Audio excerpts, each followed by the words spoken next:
वाणीने वाघाच्या चालीने हिंदुत्व बाण्याने महाराष्ट्र गाजवला.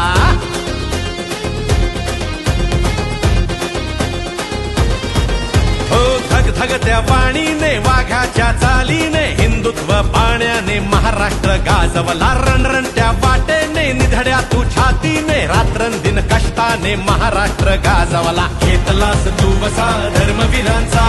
नाशिक मध्ये आल्यानंतर एक मनामध्ये एक वेगळी ऊर्जा आणि प्रेरणा येते.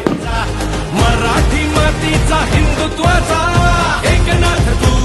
हा भगवा जनसागर उसळलाय. अगदी शेवटला नजर पोचत नाही तिथपर्यंत ही सगळी भगवी लाट निर्माण झाली आहे. एक हात तू एकनाथ तू लोकनाथ तू. फेस टू फेस लढावं लागतं, लोकांना भिडावं, लोकांमध्ये जावं लागतं, लोकांना ऐकावं लागतं, लोकांशी संवाद साधावा लागतो. माझ्या जीवात जीव असेपर्यंत तुमच्या विश्वासाला कदापि तडा जाऊ देणार नाही हे मी सांगायला इथं आलोय. एकनाथ तू एकनाथ